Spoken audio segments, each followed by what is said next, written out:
Assalamualaikum warahmatullahi wabarakatuh. Berjumpa kembali di channel KA Channel. Pada kesempatan kali ini, saya masih akan meneruskan cerita yang berjudul Hantu 1 Triliun. Pada kesempatan kali ini, kita sudah memasuki part yang ke-11. Apabila ada sahabat yang ingin mendengarkan part yang sebelumnya, silahkan cek di deskripsi. Langsung saja ke ceritanya.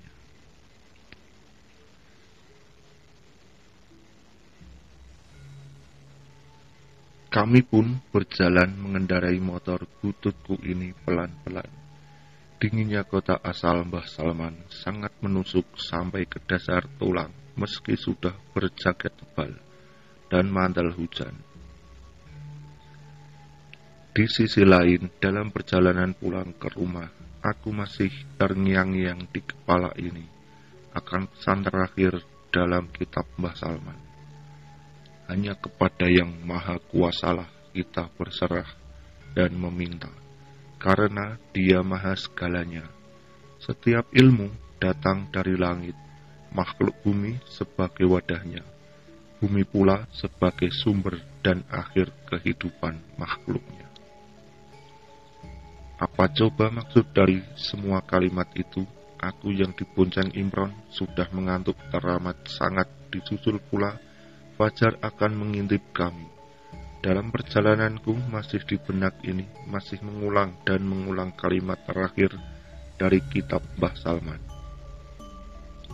Saat masih pagi buta, aku memasuki gerbang, masuk sisi selatan pintu bekas kerajaan yang pernah berjaya di abad 14 itu. Diiringi kabut tipis pagi yang segar. Setelah melewati pintu gerbang selatan sejauh 300 meter, aku minta Imron menghentikan motor. "Ron, lu gak ada yang aneh saat masuk ke sini tadi?" tanyaku dengan perasaan ganjil. "Aneh apaan, Mas? Yang ada kita yang aneh. Lihat, Mas, kita masih pakai mantel di pagi buta gini," jawab Imron dengan tenang tanpa curiga. "Bego lu, Ron. Ya mestilah kita pakai mantel, mau mati kedinginan lu. Dari selatan pulau menuju ke rumah kagak pakai ginian, bisa mati beku di jalan, Ron," jelasku. "Sekarang lu amati ke kanan dan ke kiri, terus di bawah kakimu," perintahku. Suasana hening di antara kami, kubiarkan Imron memandangi keadaan sekitar. Aku sendiri yang belum tidur, badan terasa panas dan ringan. Coba sendiri pasti kayak gitu kali ya rasanya. Saat itu Imron juga kelihatan capek dan kurang tidur. Keadaan pagi itu kami terlihat sangat kacau, persisnya seperti gelandangan. Akhirnya kami saling berpandangan dengan memainkan kode mata bingung dan berpikir kita lagi di mana ini dan mau ngapain di alam kayak ginian. "Mas, ini di mana, Mas? Kok banyak orang pakaian zaman dahulu? Jalan yang kita lewati kok tiba-tiba tak beraspal lagi, Mas?" tanya Imron mulai ketakutan. "Tenang, Pron, kita duduk saja dulu yuk," ajakku untuk menenangkan Imron tentang apa yang terjadi dengan kami, tanpa memberi penjelasan kepadanya. Benar, kita memasuki dimensi atau alam lain, karena sejak dari rumah Mbah Salman, pikiran kami banyak kosongnya.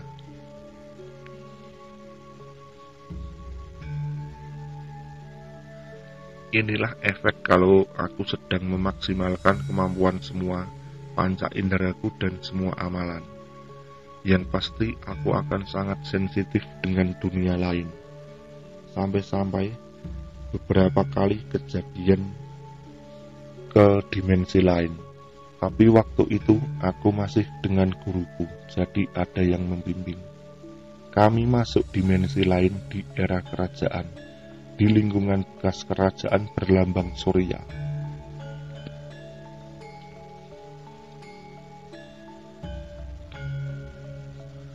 Suasana di depan kami adalah pasar yang ramai. Terlihat mereka melakukan aktivitas jual beli dan orang yang berlalu lalang selayaknya pasar di kota kerajaan.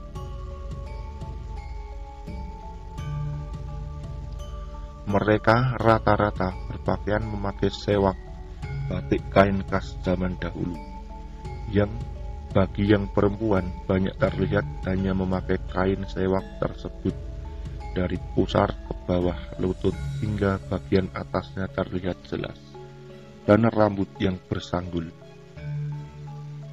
Sedangkan kaum prianya rata-rata memakai celana pendek yang terbuat dari kain batik yang hanya dilihat dari pusar sampai atas paha, sebagian celana pendeknya, dan memakai belangkon coklat sebagai ciri khas penduduk era kerajaan.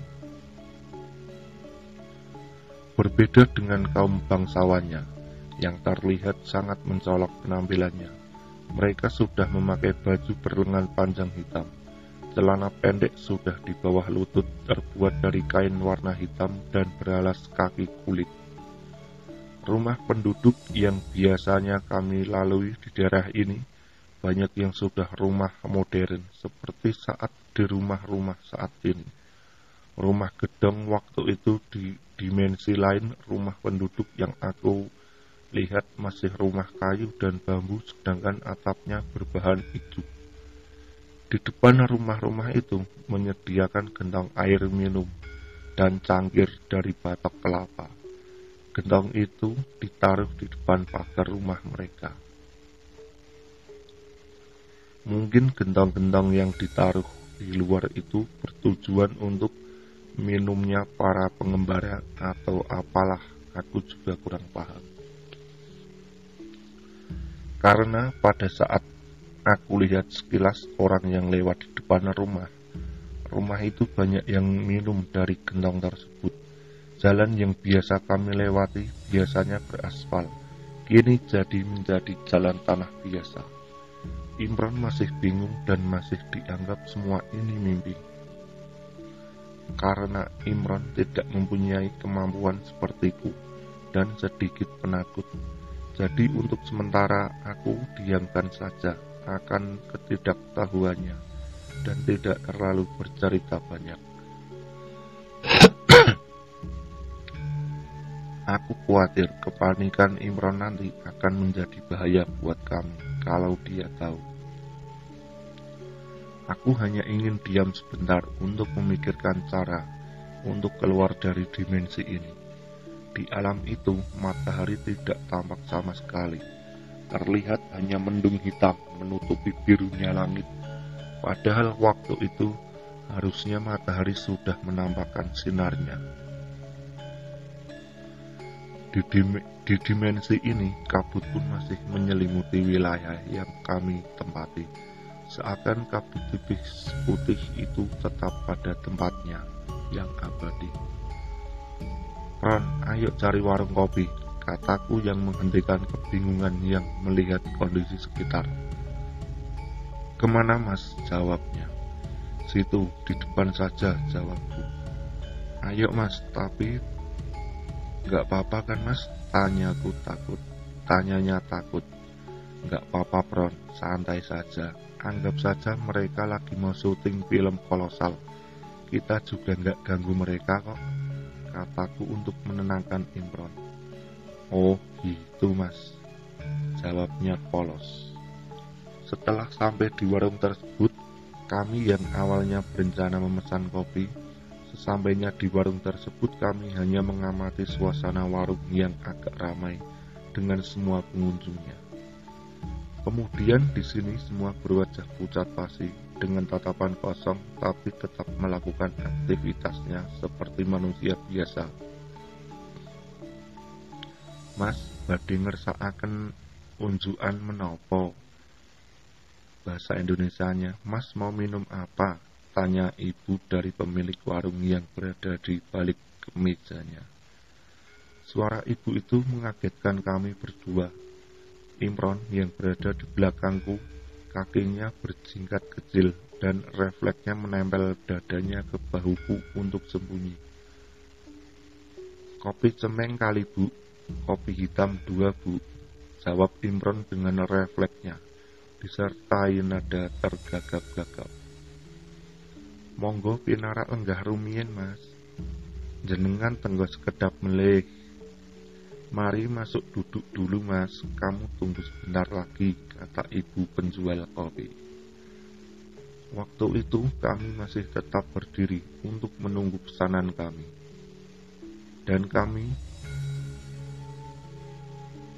Dan mata kami sibuk memandangi pengunjung yang masih diam. Dan beberapa pengunjung mulai mengamati kami berdua. Niki mas kopi ini pun. Ini mas kopinya, kata ibu pemilik warung dengan menyodorkan 12 tanah kepada kami. Injih bu, pinten niki kopi ini pun? Badhe dalem bayar, sedanten bu. Iya bu, berapa ini kopinya? Mau saya bayar semua, jawab dan tanyaku tenang. Sekawan keping mas, 4 keping, jawab ibu penjual kopi. Di sini aku bingung dengan mata uang yang akan dipakai.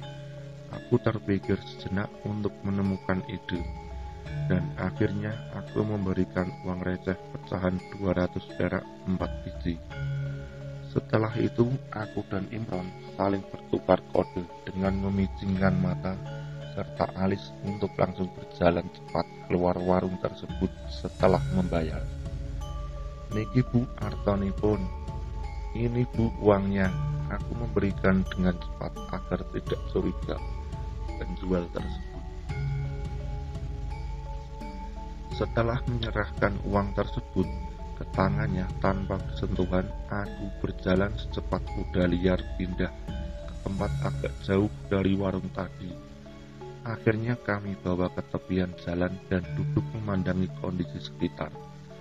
Dengan tenang kami mengamati orang-orang berpakaian zaman kerajaan yang mondar-mandir. Sedangkan anak-anak kecil berumur sekitar 4-9 tahunan rata-rata masih bertelanjang bulat berlarian bermain-main dengan asiknya. Awas-awas ngalih prajurit lewat. Awas-awas pindah prajurit lewat.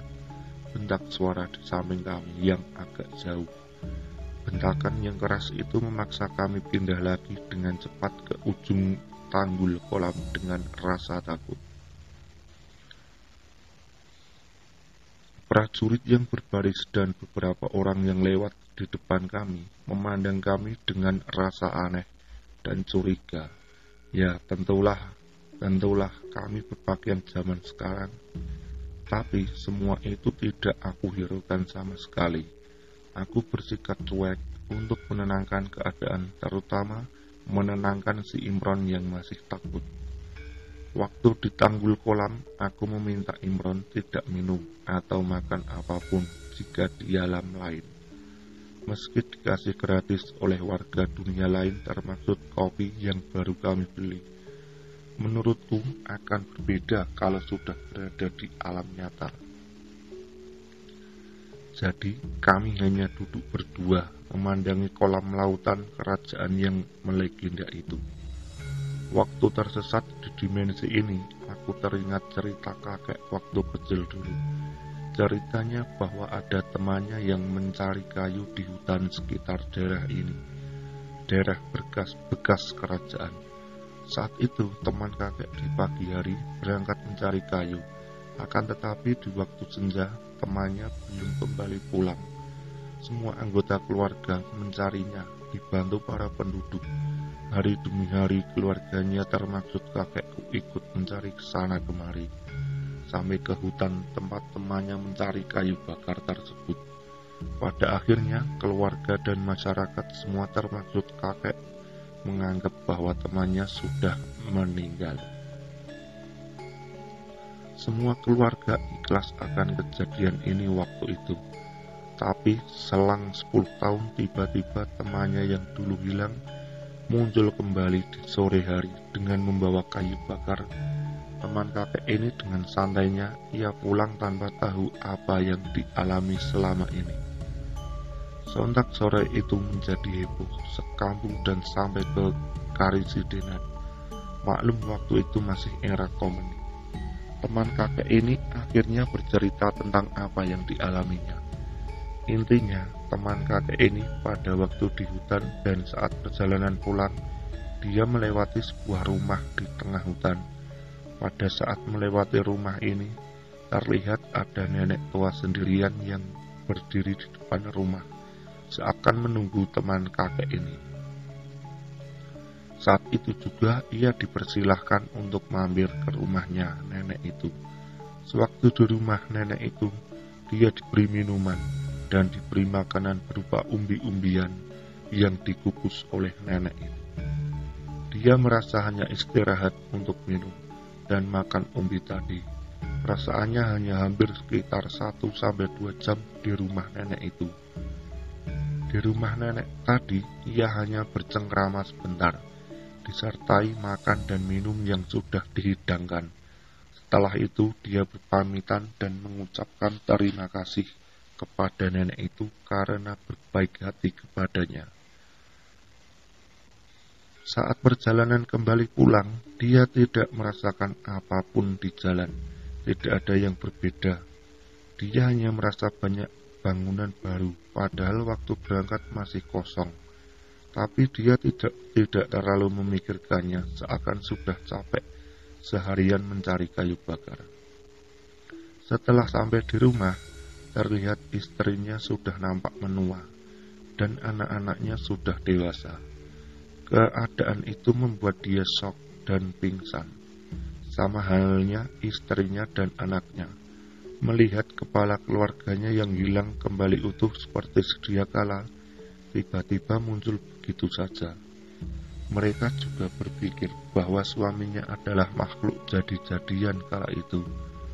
Akhirnya dalam waktu singkat, semua penduduk desa berkumpul ke rumah temannya termaksud kakekku untuk melihat keadaan temannya yang baru pulang 10 tahun itu. Mereka semua melihat dan memeriksa apa yang terjadi sebenarnya, dan benar temannya selama ini dibawa ke dimensi lain oleh penghuni hutan sebelah bekas kerajaan itu. Setelah sadar, temannya ini diberitahu bahwa dia sudah menghilang selama 10 tahun. Sejak kejadian itu, temannya sudah tidak mau lagi mencari kayu lagi ke hutan, karena masih membekas rasa ketakutan pada dirinya. Hal inilah yang membuat aku berpikir, membuat pertimbangan untuk melarang Imron untuk makan dan minum di dimensi lain dengan wujud jasad yang utuh kita bawa. Saat aku duduk dengan Imron di areal kolam yang indah, kala itu disertai mendung hitam. Kolam besar yang dikelilingi pohon yang rimbun. Hawa juga sejuk seperti dunia nyata. Terlihat nyata sekali dan aku sangat menikmati suasana itu. Padahal aslinya takut juga. Dalam beberapa saat aku dan Imron melihat pemandangan yang tak biasa. Pemandangan yang tak biasa kami lihat itu para pemuda tadi yang berpakaian ala prajurit zaman kerajaan berbaris berlarian berjajar rapi 5-5 menuju kolam itu. Mereka adalah prajurit yang membentak kami waktu di seberang jalan tadi. Saat itu mereka terlihat sedang berlatih. Yur, yur, yur. Semua masuk ke air kolam itu dan berenang dalam lumba-lumba sangat cepat. Padahal jarak kolam tersebut sepanjang kurang lebih 375 meter dilalui dengan cepat sekitar kurang dari 2 menitan dan tak masuk akal bagi manusia di dunia nyata. Di akhir kelompok yang masuk ke kolam besar itu membuatku sangat terkejut lagi, karena saat mereka berjajar 5 dan mulai masuk kolam yang besar itu, duar, duar, duar. Mereka masuk ke kolam bersama di waktu itu juga disertai petir yang menyambar dari langit ke arah mereka berlima, dan mereka semua seketika menghilang dengan sekejap. Setelah sekian detik mereka muncul di garis finish, didahului petir dari langit menyambar ke bumi. Saat itu juga mereka sudah sampai di garis finish. Mereka berlima terlihat saling senyum, berjabat tangan dan berpelukan. Bayangkara, Bayangkara, Bayangkara, teriak mereka secara bersahutan. Hal ini mengingatkan aku tentang cerita prajurit legendaris besutan sang patih kerajaan ini dahulu.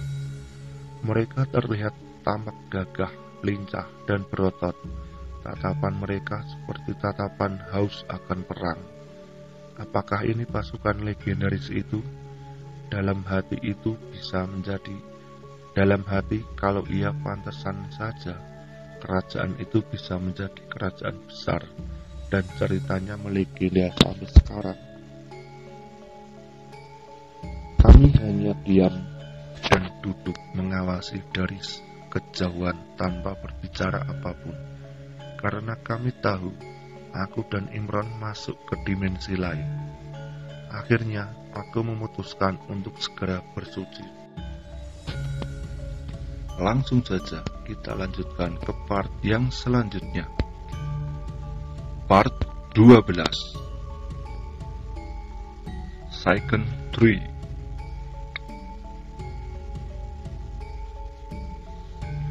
Saat motor sudah menyala dengan suara khas teriakannya, sikap-sikap Imron membawa motor bututku berlari sekuat tenaga dan sekencang-kencangnya. Motorku melaju di jalan yang sudah kembali seperti sedia kala dan terlihat beraspal. Warga daerah ini sudah berpakaian seperti biasa, seperti zaman sekarang.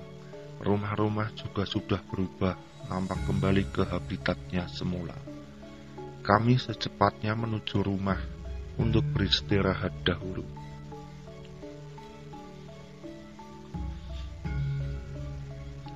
Mempersiapkan golok dan air dahulu untuk menyambut leak yang masih berada dalam tubuh Ano sebelum tidur. Waktu itu di rumah kami, tidur berdua di ruang tamu beralaskan tikar plastik diselimuti angin desa. Angin yang cukup lembut dan belayan semilir angin ini yang pernah menghiasi mimpi-mimpiku saat masih kecil. Aku tidur bersebelahan berdua sama si Imron, berbantal kayu yang diiris menjorok keadaan dan berbentuk oval di tengahnya. Bantal kayu inilah sebagai penangkap kepalaku yang tidurnya di atas. Beberapa jam kami tidur dengan lelapnya, tanpa ada mimpi. Akan tetapi, kelelapan itu dibuyarkan oleh suara yang tak asing membangunkan kami berdua. Mas bangun, kata Tono membangunkan aku dan Imron. Aku membuka pelan-pelan mata yang berat ini, melihat sayup-sayup di depan wajah mesumnya Tono dengan senyum bahagianya. Aku bangun dan duduk sambil membenarkan posisi duduk. Sedang Imron yang ikut terbangun, dia langsung berdiri dan berjalan menuju kamar mandi di belakang rumahku. Lu Ton, udah jam berapa sekarang? Tanyaku. Udah jam 9 mas.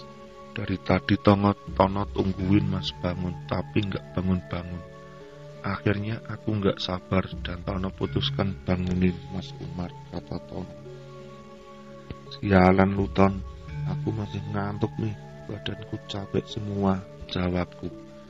Mas, bentar lagi acara pemuja ilahi mau dimulai di sini. Gimana sih Mas Umar ini? Kata Tono, mengingatkanku dengan jengkel. Aku langsung teringat dalam hati, oh iya, ya hari ini kan masih ada ritual untuk si Ana sampai 40 hari. Ini juga masih dapat berapa hari.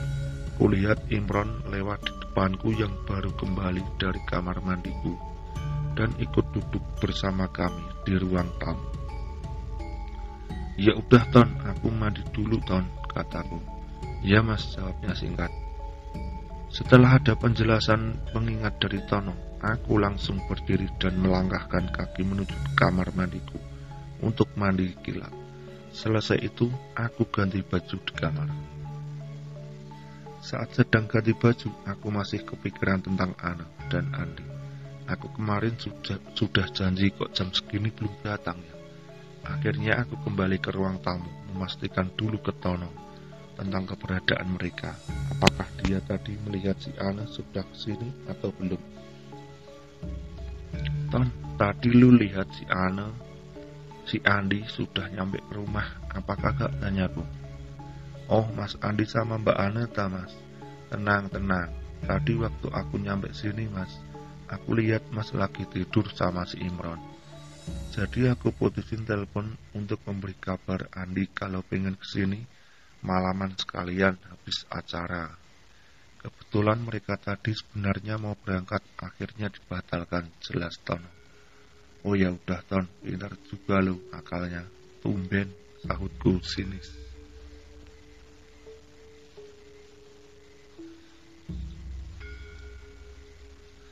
Aku dan Tono duduk berdua lesehan di ruang tamu. Sedangkan di depanku ada Imron sedang membakar rokok. Setelah itu Imron pamitan pulang ke rumahnya untuk memastikan keadaan keluarganya. Karena Imron sendiri masih kepikiran keluarganya yang kemarin habis sakit dan ditinggal karena aku ajak pergi. Kondisi badanku waktu itu jelas kurang fit, di sisi lain kurang tidur, habis tersesat dan banyak pikiran. Kepikiran khususnya masalah tentang cara menyembuhkan Anne dari leak laknat itu. Di sini waktu aku berdua dengannya, Tono memberikan sedikit informasi bahwa sejak acara di rumahku, dia yang pegang banyak keganjilan. Yaitu makin banyak orang yang tak kenal ikut dengan bau yang sangat harum. Bukan 1-2 orang yang tahu, akan tetapi semua anggota pemuja ilahi sudah pada tahu semua. Mereka yang ikut acara rata-rata memakai baju kebesaran yang sama dengan para pemuja ilahi. Pakaian serba putih sebagai ciri khas mereka. Penyusup gelap ini pun sama pakaiannya dengan para pemuja ilahi. Tono juga menceritakan kondisi kampungku juga. Pada saat waktu aku tinggal masih banyak orang sakit dan kesurupan karena efek kekuatan leak. Tapi keadaan di kampungku mulai membaik selang 3 hari lakukan acara tersebut. Hampir semua orang di kampung sudah sembuh dengan sendirinya. "Ton, aku kurang enak badan nih, terus nanti Andi sama Anne gimana ya?" kataku. "Waduh, gimana ya Mas, soalnya mereka sangat berharap sama Mas Umar," jawabnya Tono. "Ya juga Ton, tapi kalau dipaksain aku bisa mati konyol Ton," jawabku.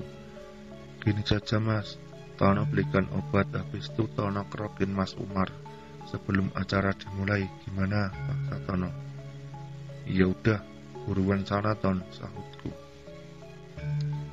Setelah itu Tono pergi beli obat di warung depan dan memberikannya kepadaku. Setelah itu Tono juga kerokin dan pijitin aku di kamar.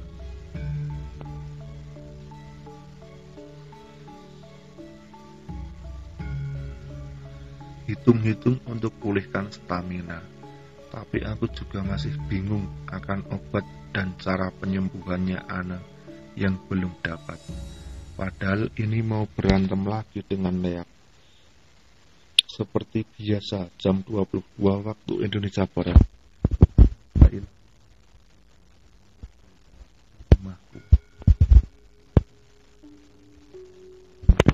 Untuk tidak ikut acara karena tidak enak badan. Saat itu aku hanya rebahan di dalam kamar, sesekali memejamkan mata ini, menyiapkan stamina dan memikirkan cara menghabisi leak dalam tubuh Anne. Setelah acara pemuja ilahi dengan para pengikutnya dilaksanakan, Secara kusuk dan khidmat tersebut selesai, Tono bergegas menghampiriku di dalam kamar. "Gimana mas, udah enakan?" kata Tono. "Lumayan tapi belum 100% Ton," jawabku. "Kira-kira Andi dan Ana jadi datang ke sini jam berapa Ton?" tanyaku lagi. "Sebentar mas, coba Tono telepon Andi dulu," jawabnya. Tut, tut, tut. Panggilan keluar dari HP Tono. Setelah itu suara terhenti karena panggilan terangkat. "Mas, Andi posisi lagi di mana?" tanya Tono dalam telepon. "Di jalan Mas Tono," jawab Andi. "Kira-kira nyampe rumah Mas Umar jam berapa?" tanya Tono lagi. "Setengah jam lagi Mas," jelasan. "Siplah kalau begitu. Ditunggu Mas Umar di rumah soalnya," saran Tono. "Oke Mas, hati-hati di jalan," kata Tono lagi dengan mengakhiri panggilan telepon.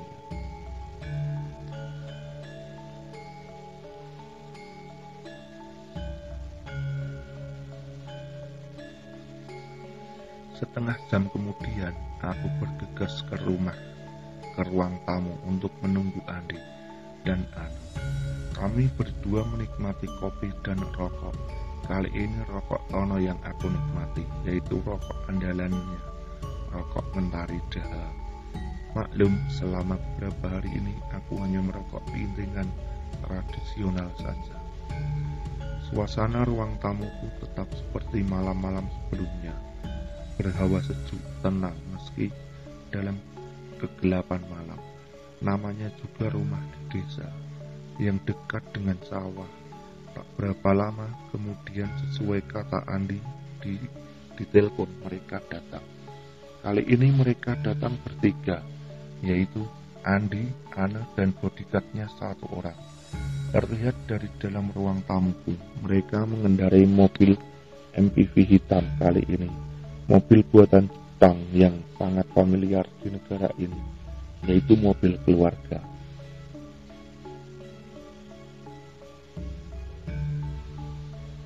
Andi berjalan dahulu di depan, sedang Ana masih digandeng sama 1 orang bodyguardnya. Pakaian gadis bule itu masih tetap seperti pertama kali datang. Berbaju warna merah lengan panjang, rambut merahnya tergerai pinggang dan memakai jin warna gelap. Sedangkan Andi memakai kaos warna terang, bercelana jin biru, dan sang bodyguard itu memakai baju safari seperti baju bodyguard pejabat. Tapi kali ini mereka datang dengan membawa aura lebih kuat dari sebelumnya. Mereka berjalan santai menuju rumahku, diikuti sedikit awan hitam yang tipis di belakangnya.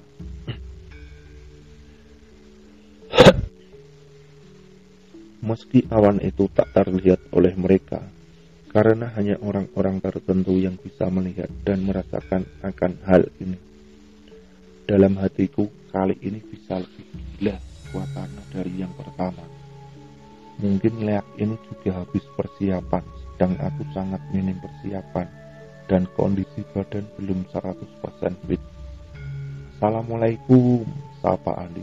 "Waalaikumsalam, mari masuk mas," jawabku. Saat mereka datang, aku menyambut mereka di teras. Setelah kami berjabat tangan di teras, mereka langsung menuju ruang tamuku. Ana dan bodyguardnya aku suruh duduk di sebelah kiriku. Otomatis mereka menghadap ke selatan, sedang Andi tetap duduk berhadapan denganku. Aku ke arah timur, sedang Andi yang menghadap ke barat. "Gimana mas, katanya habis luar kota dan baru sampai?" tanya Andi. "Oh iya bener mas, sehat mas," jawabku meyakinkan mereka. "Gimana perkembangan Mbak Ana selama seminggu ini?" tanyaku. "Syukur mas, selama itu Mbak Ana sudah banyak sadarnya. Dan kemarin pada waktu telepon Mas Umar, rambutnya Mbak Ana yang agak lama," terang Andi. Wajahku menoleh ke Ana. Benar, si gadis bule asal Eropa ini sudah bisa tersenyum, bisa dengan aku.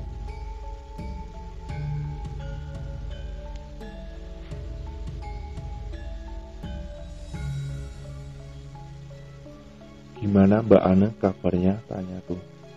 "Sehat Pak, terima kasih Pak ya bantuannya," kata Ane.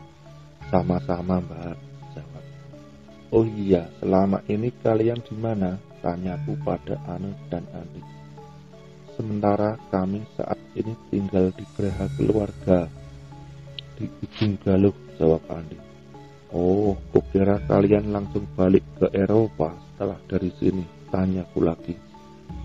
"Enggak lah Mas, kejauhan. Lagian Mbak Ane juga belum benar-benar sehat Mas," terang Andi. "Iya Pak, nanti kalau benar sudah sehat, saya langsung balik," sahut Ane. "Pak Umar sudah pernah ke sana?" tanya Ane. "Kemana Mbak?" jawabku. "Ke benua biru," tanyanya lagi. "Boro-boro ke sana Mbak, ke ibu kota negara sendiri saja belum pernah saya Mbak," jawabku polos. "Masa Pak?" sahut Ane dengan kaget dan percaya. "Kalau Ane sehat, nanti ikut Ane saja Pak, sekalian sama keluarganya. Jalan-jalan ke rumah Ane di Eropa," pinta Ane dengan senyum. "Boleh juga Mbak, tapi saya pengen ke tanah suci duluan Mbak, sebelum ke Eropa," pintaku. "Iya nggak apa-apa, kan sekali jalan itu nanti Ane antarin sama Mas Andi," terang Ane. Pak Umar bisa segera mulai saya pengen lekas sembuh Pak," pinta Ane dengan wajah serius. "Baik, bisa Mbak," jawabku meyakinkan. Ane hanya menganggukkan kepalanya dengan senyum bibir merahnya, karena Ane ingin segera pulang ke negaranya, menemui kakek neneknya dan saudara-saudara sepupunya. "Mas Andi, tolong bantuin bodyguardnya, khawatir nanti kalau Mbak Ane ada apa-apa," perintahku. "Siap Mas," jawab Andi dengan singkat. "Ton, lu jangan bengong mulu. Tuh, ambilin air minum sama golok yang ku siapin di kamar belakang," perintahku ke Tono. Sebetulnya ini hanya sebuah golok biasa, tidak ada yang spesial dari benda ini. Golok ini biasanya aku pakai ke kebun, hanya tadi sebelum mau dipakai aku memberi doa dan wewangian biasa. Setelah semua siap, aku merasa suasana di ruang tamuku terlihat tegang dan sorot mata saling melempar pandangan satu sama yang lain. Lampu ruang tamuku kumatikan dan hanya lampu neon anti kabut warna kuning di teras yang kunyalakan.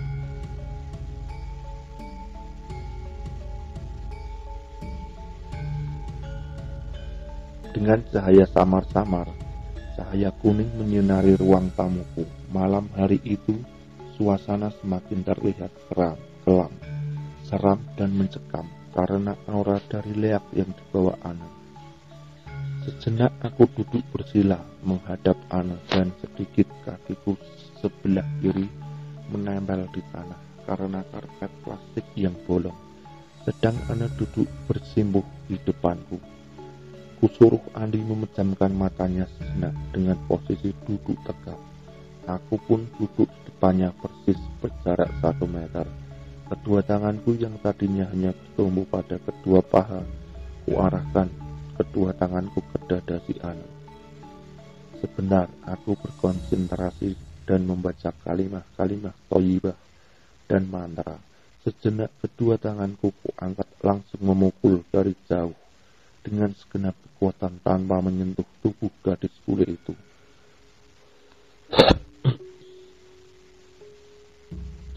Dengan cepat kedua tanganku kembali ke pangkuanku. Saat selesai aku pukul dari jauh. Kami yang berada di ruang tamu semua terlihat wujud asli leak yang kutampakkan. Wujud leak yang diikuti api yang membara. Api yang menyala-nyala di sekitar tubuh leak itu seakan membakar rumahku. Ruang tamuku yang sebelumnya hanya sedikit mendapat cahaya dari lampu neon mendadak menjadi terang dan dengan adanya api yang dibawa leak ini. Leak itu duduk persis di belakang Ane. tangannya sebelah kiri yang memeluk seakan-akan menjadikan tumbal upacaranya. Seketika, leak itu menampakkan wujud aslinya yang menyeramkan. Diiringi pula bau mayat manusia yang terbakar, tercium kuat di rumahku, sertai kobaran api mengelilingi wujud leak itu. Api yang menyala bagai api neraka di sekitarnya, disertai kabut hitam ikut muncul dan tanah di ruang tamuku. Dengan pemandangan yang belum pernah mereka lihat, sontak saja semua yang berada di ruang tamuku, mulai bodyguard, Andi, termasuk Tono, langsung pingsan seketika. Karena orang-orang normal yang dikagetkan secara tiba-tiba bentuk nyata leak, kebanyakan takut, lari dan pingsan. Sementara Anne tetap pada posisinya dengan tatapan kosong, mulai ikut melotot dan mulai mengikuti gerakan leak di belakangnya. Anne sendiri tidak ikut terbakar dengan api leak itu. Ya, karena makhluk yang bersarang di tubuhnya bergeser sedikit karena hentakan pukulanku, dan tangan kirinya masih tetap memegang leher gadis bule itu. Posisi leak itu sedikit di belakang Anne, seakan memanggut tubuh putihnya Anne, karena tubuh itu masih jadi kuasa hantu berupa leak. Bersamaan itu, di luar rumah kejadian kembali terulang. Seperti halnya sang raja memimpin perang, semua jenderal dan prajuritnya ikut serta membela sang raja. Kabut hitam secara kilat muncul dari bawah tanah. Raja Leak yang bersarang di tubuh Anne memanggil para jenderal gaibnya itu untuk membawa ribuan pasukan dan mengepung rumahku. Malam itu, aku yakin ini semua prajurit gaib ini adalah pengikut sang Raja Leak yang bersarang di tubuh Anne. Kira-kira seperti ini gambaran para prajurit kala itu, akan tetapi posisi mereka sedang mengepung melingkar rumahku. Kali ini pasukan yang di luar rumahku tetap dengan senjata lengkap. Sorot mata mereka menyala dengan semangat untuk berperang.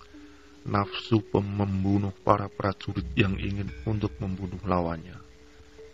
Para prajurit gaib ini juga membawa mayat-mayat yang telah menjadi tulang belulang dari korban pemujaan mereka. Tengkorak-tengkorak usang sebagai itu ditaruh di atas tombak, persis di gagang kunainya, pertemuan antara kayu dan besi.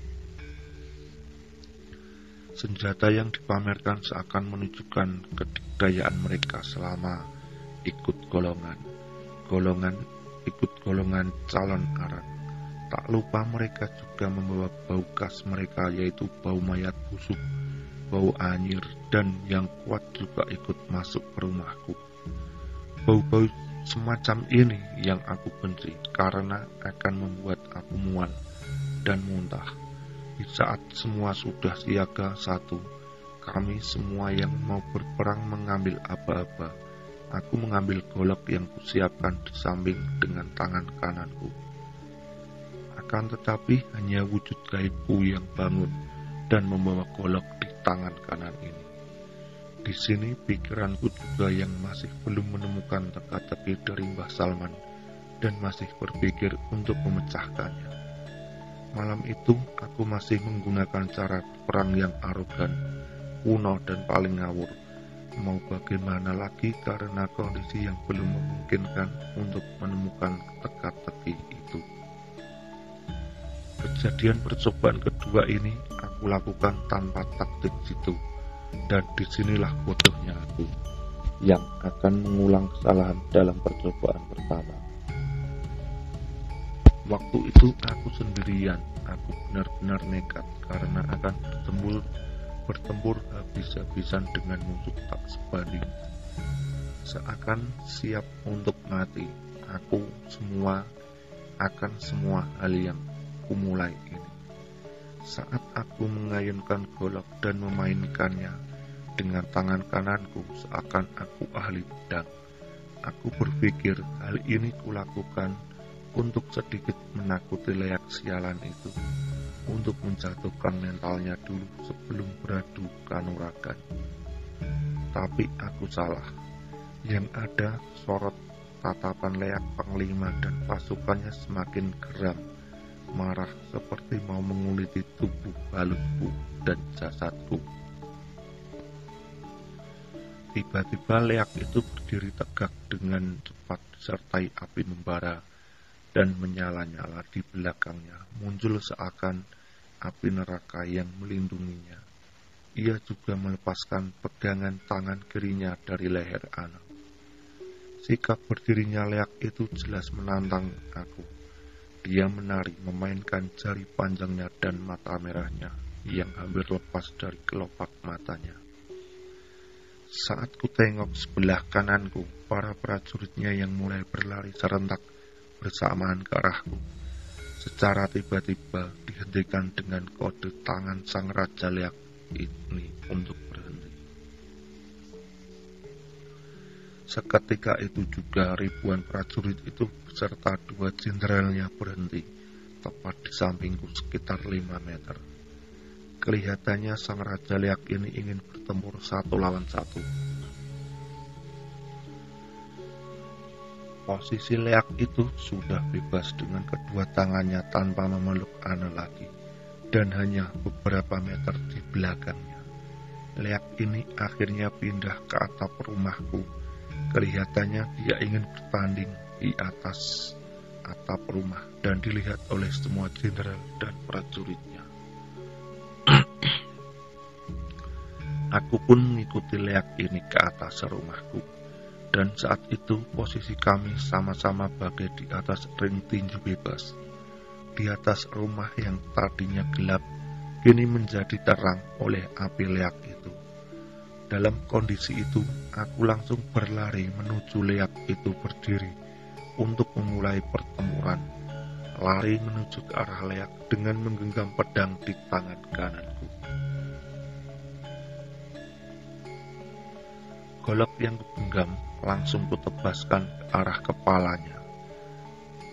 Tapi leak ini tepat kutebaskan ke arah kepala leak ini, tepat di mukanya. Akan tetapi leak ini tidak menghindar, hanya pedangku yang terpental.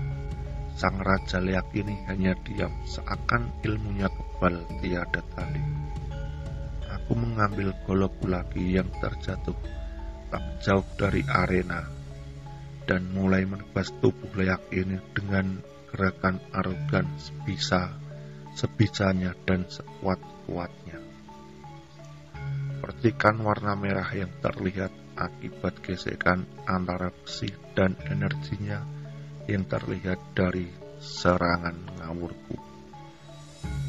Mulai dari ujung atas sampai ke kakinya, lagi-lagi tebasanku tidak membuahkan hasil. Hanya suara pedangku seperti mengenai besi saat semua itu mendekap erat kepala leak ini, berencana untuk menghabiskan dulu cakra atau energi merah hitam yang dimilikinya. Karena leak ini saat itu tidak mempan dengan senjata yang kubawa. Sekian menit saat ku dekap, leak ini meronta-ronta, ingin melepaskan cengkraman eratku. Karena tenaganya yang masih kuat, badanku ditarik ke atas oleh tangan dan kuku panjangnya yang dilapisi api neraka. Tapi saat itu pula, secara tiba-tiba, tangan kirinya yang dipertajam kuku dan api dengan cepat menghantam dadaku dengan sangat keras. Rasanya dadaku seperti terbakar sampai ke jantung dan semua organ dalamku. Rasa panas seperti terbakar api neraka. Seketika aku yang terlempar jatuh ke bawah dan merasa kalah. Aku secepatnya kembali ke jasadku. Slep. Kembali kepada jasad asliku yang tengah duduk bersila di ruang tamu. Serasa benar-benar nyata meski bukan jasad asliku yang kena serangan leak ini, tapi efeknya jelas ke dunia nyata. Malam itu aku lihat leak ini cepat kembali ke tubuh Ana karena merasa menang.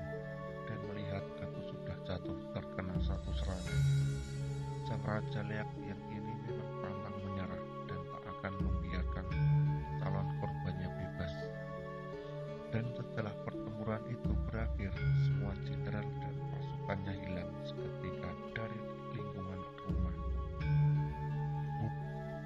Jasad asliku tersungkur ke tanah. Saat jasad asliku tersungkur ke karpet plastik, darah segar mengikutinya mengucur